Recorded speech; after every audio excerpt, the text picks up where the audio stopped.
ગુજરાતમાં દારૂબંધી હોવા છતાં અનેક વિસ્તારોમાં વર્ષોથી દારૂના ગેરકાયદેસર ધંધા ચાલતા હોવાના અહેવાલ આપણે જોતા આવ્યા છીએ, પરંતુ હવે મહેસાણા જિલ્લામાં આવા તત્વો સામે પોલીસની કડક કાર્યવાહી જોવા મળી રહી છે। મહેસાણા જિલ્લા પોલીસ અધિક્ષક હિમાંશુ સોલંકીના માર્ગદર્શન અને કડક સૂચનાઓ બાદ લોકલ ક્રાઇમ બ્રાન્ચે દારૂના ધંધાર્થીઓ સામે મોરચો ખોલ્યો છે। ખાસ કરીને લોકલ ક્રાઇમ બ્રાન્ચના પોલીસ ઇન્સ્પેક્ટર એએમ કામડિયાની કામગીરી હાલ ચર્ચાનો વિષય બની છે। અમારા અંગત સૂત્રો પાસેથી મળેલી માહિતી મુજબ પીઆઈ એએમ કામડિયાએ મહેસાણા જિલ્લામાં ગેરકાયદેસર દારૂના ધંધાર્થીઓ અને બુટલેગરોને સ્પષ્ટ શબ્દોમાં ચેતવણી આપી છે કે મહેસાણા જિલ્લો છોડી દો અથવા દારૂનો ધંધો છોડી દો।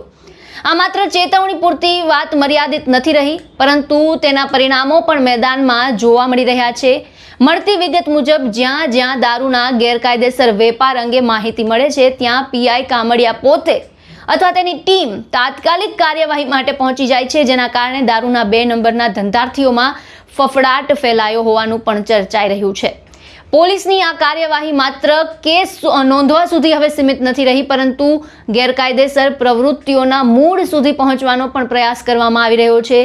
સતત દરોડા, દેખરેખ અને બાતમીદારોના નેટવર્કના આધારે કરવામાં આવતી કાર્યવાહીના કારણે અનેક બુટલેગરો માટે મહેસાણા જિલ્લામાં ધંધો કરવો મુશ્કેલ બન્યો હોવાનું માનવામાં આવે છે।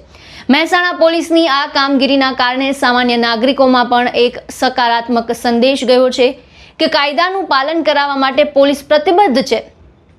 સમાજમાં શાંતિ અને કાયદો વ્યવસ્થા જાળવવા માટે ગેરકાયદેસર પ્રવૃત્તિઓ સામે કડક વલણ જરૂરી હોય છે, અને મહેસાણા પોલીસ હાલમાં એ જ દિશામાં આગળ વધી રહી હોવાનું જોવા મળી રહ્યું છે।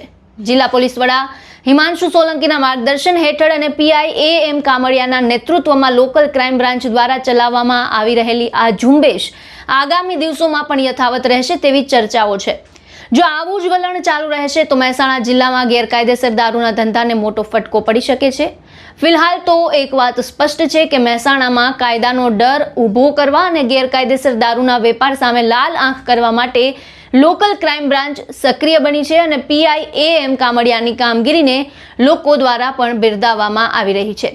આ સમગ્ર મુદ્દે આપના વિચાર અમને કમેન્ટ બોક્સમાં જણાવો, અને અમારો આ વિડીયો પસંદ આવ્યો હોય તો લાઇક, શેર અને અમારી ચેનલને સબસ્ક્રાઇબ કરવાનું ભૂલશો નહીં।